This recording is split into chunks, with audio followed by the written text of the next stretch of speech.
Hello again, and welcome to Forum for a Better Understanding.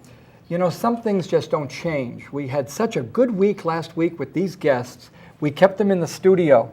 And we have our friend, Dr. Robert Maldonado from California State University, Fresno, who is here to enlighten us a little bit about Romans 9, 10, and 11, and have our panelists respond in some way. We've got our second guest, Karl Wyneken, a retired Lutheran pastor, who will defend the best he can anything Lutheran. And across from me, we have the pastor at the First Congregational Church of Fresno, the Big Red Church on Van Ness, Norman Broadbent, who's going to be talking to us also, responding around this wonderful topic of where does Paul put out in 3 chapters a whole understanding of the mystery of Israel and its possible salvation, its understanding of its self-identity, and is it perhaps by rereading it a much brighter picture than what would have been before, a better understanding, a richer, deeper, broader, and just more profound insight into Paul's understanding of how all things work out in God's plan. Robert, could you begin by just telling us again anything else about yourself and why you really did decide to do some hard work on Paul this year, being at the Newman Center that day you gave that talk? Well, certainly the year of Paul did instigate me to do a little bit more than I might otherwise do. Those who know me know that Mark is my main thing, but being a professor is a little bit like the lectionary. You know, you're forced to do things that you might not otherwise do if you had your complete freedom, and that's a good thing. And so I'm grateful to sort of be in Paul. Great. Karl, what brought you back again this week? Well, more to be more enlightened, to share in this wonderful discussion. Well, thank you very much. Right. Norman. Again, I would just reiterate what's already been said, that I think that any engagement that we have with Paul is very relevant, very current, and a lot of the issues that he brings forth, particularly in Romans, I think have a very contemporary ring to them. We looked at last week the broad picture of Paul. Now we're going to focus, and Robert's going to be our start-off point. And why don't you just try, as you did last week, to summarize the main project you offered on that look at Romans 9, 10, and 11. Just contextualize it a little and let everyone else maybe join in when you're finished painting the broad landscape.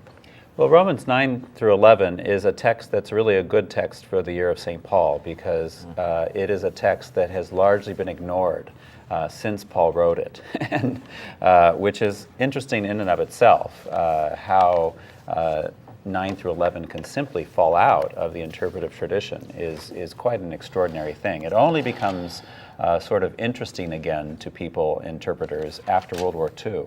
And because 9 through 11 deals with the Paul's addressing the problem of non-Christian Israel, it wasn't that big of a problem, since there weren't many Jewish Christians left after Paul's time. And so 9 through 11 is a section that's known as a digression. It's actually, because it's a digression, it can fall out fairly easily, because a digression takes you off the path for a little while and then picks it back up. It's not the way it's used in sort of ordinary language. You know, but I digress typically means I get off topic, let me get back on topic. A digression, when it's properly used in an argument, does take you off the argument, but when you reinsert into the argument, you have a different perspective that you didn't have afterwards. So I would encourage everyone to go take a look at Romans 9 through 11. And if you saw the show last week, you know, try to read it with eyes that really look at it to see what the relationship is between Israel and God, and Christianity and God, and Gentiles and God, and not so much focusing on individual salvation. Now, Paul is arguing through Romans that Gentiles can come into God's people freely by grace, justification by faith. Now, that leads to a potential problem. The inclusion of the Gentiles by grace can imply negative things about God's character, namely that God might not be faithful. Because if God is now letting the Gentiles in this way, what about the promises God has made via Abraham? to Israel? Has God turned God's back on Israel? And Paul's actually very concerned about this, because if God did turn God's back on Israel, then Christians have no hope, because if God did it to them, God can do it to us. And Paul is very sensitive to this in ways that, again, Christianity has not been particularly sensitive in the intervening 2,000 years. And so what Paul does in these 3 chapters essentially is to emphasize, yes, God is faithful, even though there may be some appearance that God might not be. God is faithful and God is free. So God keeps God's promises, but God is also God. God can do whatever God wants to. And those are the 2 primary things that Paul's going to emphasize in these 3 chapters. Karl, from your Lutheran roots, Romans 9 through 11, what have they always communicated to you? What have you preached on? What has been the heart of that part of Romans? Well, I think Robert is correct in saying it's a kind of an ignored. Yeah. I can't remember that I've. Wow. Does it come up in the lectionary? You use the lectionary? Yeah, I don't remember even. And I usually preached on the Gospels anyway. Yeah. but the one thing I'd respond to about what Robert said, it's been ignored by mainline Christianity, whatever. Except it's been a lot, hasn't it? Isn't it true? A lot has been made of this by dispensationalist Christians, which is unfortunate, I think, because they use it for their own scheme of things about a restoration of Israel and all that sort of thing. Isn't that true? Mm-hmm. Yeah. Which maybe a more wholesome understanding would be to go to this and see what it actually does say. And Paul leaves it. My understanding, correct me if I'm wrong on this, Paul kind of leaves it up in the air at the end, doesn't he? He certainly It's does. in God's hands. And I think it's actually really interesting what Paul doesn't do in this chapter, in these chapters. He seems to expect that Israel is going to come to Christ, but he actually doesn't say it, and he doesn't require it, because he's very sensitive that the promise that was made to Abraham was an unconditional promise that God makes. And so if he adds Christ now, Paul realizes that he's adding a condition, which would then make God unfaithful. And so even though he does seem to think it's all going to work out where Israel is going to have some kind of mass conversion or something, he never requires it. And I think that's quite brave and quite interesting, because most, I think, today would say, but of course they have to if they're going to be saved. And Paul doesn't say that. To contextualize these particular chapters, I'm also intrigued by what we may or may not know about the evolution of leadership within the emerging Christian community in those first decades after Jesus. And we certainly have some indicators that there were competing voices, or at least there were competing personalities, certainly, within the church in Jerusalem, certainly with James and Peter, among others. And to what extent might we read this as part of an ongoing conversation with those other emerging bright voices within the early church? I've never thought of that.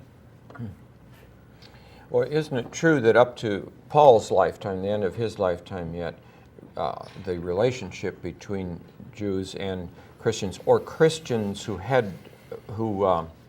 were Jewish converts and so forth, that at any rate, it's sometimes said, Paul couldn't conceive of himself as a separate denomination, like here's the Jews and here's the Christians. It was all one. But the unfortunate thing is that, by the time we read the Gospels and so forth, it's apparent that the tensions had increased, and certainly. basically correct. Yeah, one of the best analogies I know for trying to think about how these different groups thought of themselves within Judaism in the first century, early mid-first century, is a bit like Roman Catholic orders, and not like denominations or Protestants and Catholics. That's helpful. Because many Protestants don't think Catholics are Christian, many Protestants don't think other Protestants are Christian, etc. And so the kinds of strife that is between denominations and between Protestant and Catholics, or within Judaism, you had different schools of thought, right? Sadducees and Pharisees and so forth. And so the religious order, I think, is very useful too, because if you know that history, you know that it can be very bitter. Say between the Jesuits and the Franciscans or something, where there were, people died. But it was always the case I think it was almost always the case that the differences were of the sort, I disagree with you, and you're a Roman Catholic. You're a bad one, or you don't understand it right, or whatever, as opposed to you're not part of what I am. And it's that disagreement within the context of the circle being including the other in some important sense And one of the other pieces that really jumps out at me, even from the sense of our own conversation here, is to go back, Robert, to something you stated at the outset, which was God's agency in the midst of this. That it seems to me that one of the things that Paul is holding on to very strongly here is that, yes, God is the primary actor in this, and that God will be God. But that what is implied in that process is relationship, and that God is seeking relationship, and that relationship can be articulated through Gentiles, through the Jewish community. We have to assume, even to the Roman Empire, which is certainly the dominant force in the world during his time at that point. So God remains God, is God's agency that is always free and just. He speaks to the justice of God, and that it's ultimately about crafting and creating and retaining relationship. Yeah, but even there, I think the relationship is with a group, because in Romans 9, when he's really focusing on God's character as free, that's where he has the potter image. And of course the potter can do whatever the potter wants to with the clay, and of course the potter is God, and we are the clay, and of course that's not a particularly happy sort of image for relationship with the individual, but it could be happier with the group, because God is crafting Jews and Gentiles to be in relationship with God. But I think that it's important because the very image is determined in part by Paul's desire to focus on God's character first, because that's what seems to be a fundamental problem for him to address, because he wants to emphasize, if God wants to let the Gentiles in apart from observing the Torah, well, God can do that. But if God does it in such a way as to undo the promise God made to Abraham, then God can't do that, because that undoes God's character and makes God fickle or faithless. And so Paul's solution is to affirm both freedom and faithfulness. God is faithful to God's promises to Abraham. God is faithful to Christians. God can let the Gentiles in because he's free, and that's sort of the bottom line for Paul. We have to take our break now, but we'll be back in one more minute, and believe me, we'll resolve all of this. It's taken 2,000 years. In the next 10 minutes after this break, all resolved. I promise. Stay tuned. Wow. KNXT thanks all its loyal viewers and respected businesses who have supported your Catholic television station. Now you can support KNXT with program underwriting by having your name, your company's name, or organization associated with your favorite program. Detailed information about you or your company will appear before and after each program or day part you select. Keep the quality and spiritual message alive and make a difference. Call 559-488-7440 today, or go online at knxt.tv to find out more about program underwriting on KNXT.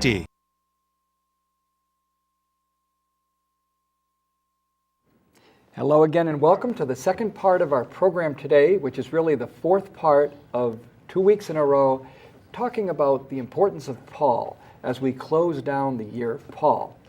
Now, at the break, we had some very interesting conversation, of course, and Karl, I think, was willing right now to open up this part by almost bringing us back to something we had looked at last week, the context and the setting for this understanding, to appreciate what's going on that makes this all relevant. Karl.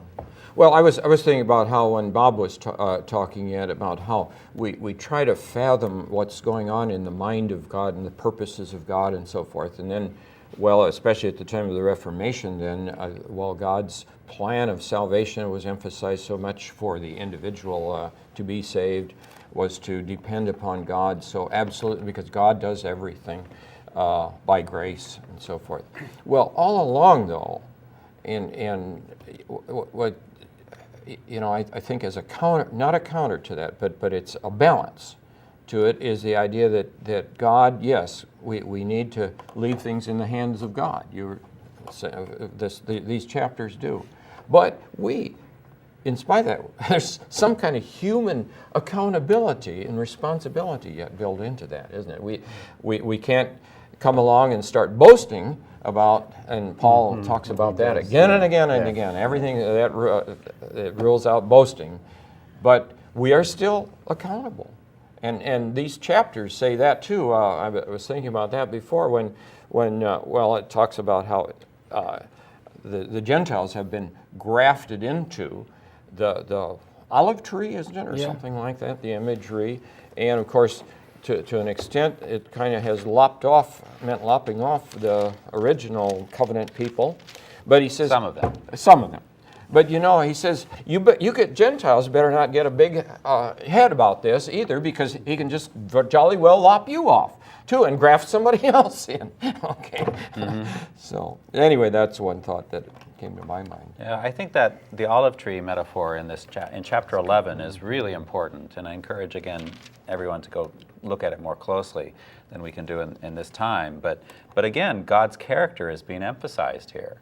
God is the gardener who is cutting branches off of one olive tree, cutting them off another olive tree, grafting them across, and seems to presume that that this is all done because God has a plan to bring the Gentiles into the people of God. And again, it seems a little unfair, and Paul actually notices this, right? Are we to say God is, and it's not fair with God?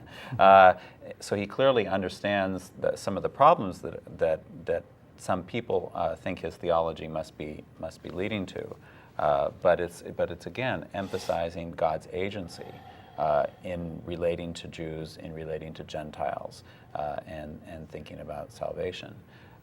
I actually think you get responsibility back way more with, if it really does matter doing good or doing bad, as to, the old-fashioned getting to heaven, then responsibility is back on the person to do good. Yeah. And then it becomes the just ritual following of liturgical rules or whatever, and those things are as important as living in compassion with your fellow man and so forth, isn't it? I'm not much of an arborist, but again, the image of the grafting on the tree is fascinating, because in this 11th chapter, to which both of you have been alluding, in the 17th verse he says, "But if some of the branches were broken off." Now, that can imply intentional. It could also imply just by circumstance or happenstance, that something that has somehow arbitrarily been separated still yet can be preserved, because there is this possibility of the grafting. But God does that, and if we are part of that grafting ourselves into the mind and the will of God, again, this caution about not boasting. Don't boast about that. It just simply means that this is the agency of God at work in us and through us.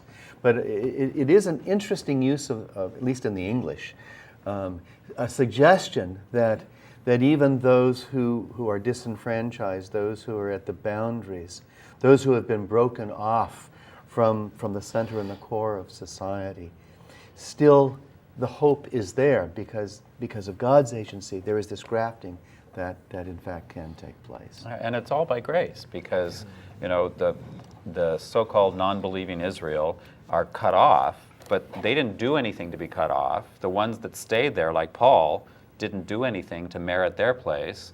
The Gentiles who got grafted on didn't do anything, and the branches that will be regrafted back on when all Israel will be saved, as Paul says, it's all by faith.